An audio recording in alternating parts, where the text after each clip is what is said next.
Doy, dahan-dahan sa tubig doy ha. Tawa tito oh.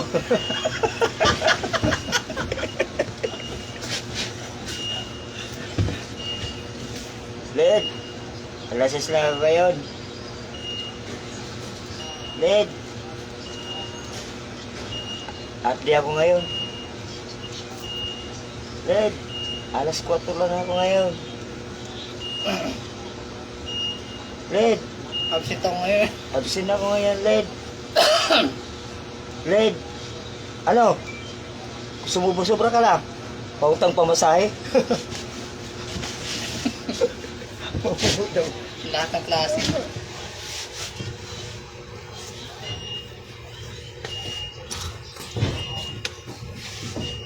Hello po mga kaidol, magandang tanghali po mga kaidol. Update tayo na naman po namin at ayan na po yung aming natabayan yung balita tungkol sa bagyong darating.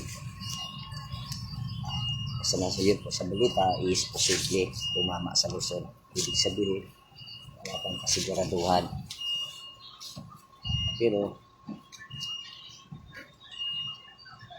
kailangan pa rin magsipang handa,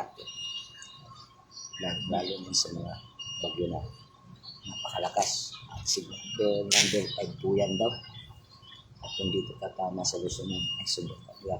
Hindi natin alam kung anong mangyayari, lalo sa mga lugar na binabaha, nilulubog sa tubig. Kung baga doon po sa bagyong Tino sa Cebu, sa Lisay, Cebu, nakita natin sa mga balita at Facebook yung mga nangyari doon. Talaga naman was out po.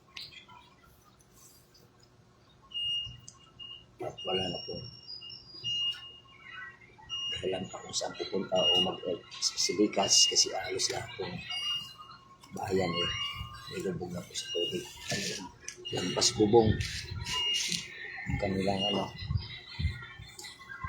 depende po sa bahay. Kung mataas halos lumalabas na po yung bubong, pero yung mababa was out na po yun. At marami na po nakikita ng mga sawi doon sa mga pagkalunod. At sana huwag naman po mangyari dito sa Luzon kasi malaking problema po yung mga kaidol. Ganito na lang po ang ating gagawin mga kaidol. Manalig na po tayo sa ating Panginoon na sana huwag dumating sa ating dito sa Luzon. Lumayo na lang. At ito na po break time naman, pahinga na naman po kami. Sigurado ito bukas kapag nagkaroon ng masamang panahon sana huwag naman makasin yung pero sigurado pag lumakas cancel po yan mga idol na araw. At medyo ako din na nga po dito at umambunan po na kanila.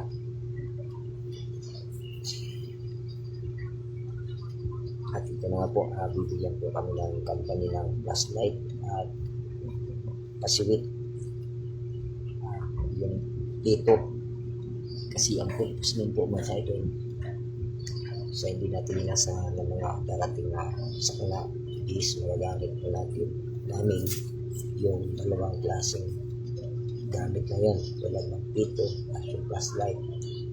Kasi pag nagkaroon po ng shutdown, sobrang dilim na pong lugar, pwede po tayo kapag-flashlight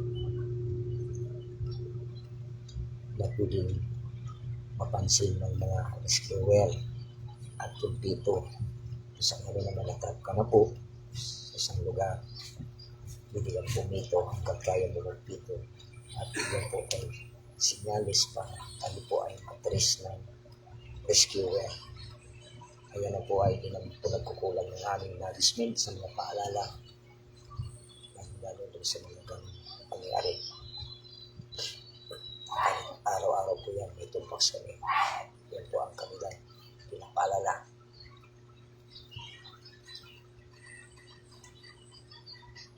Sige po mga kabila, hanggang dito lang ang kunting live video. Ingat po tayo lahat.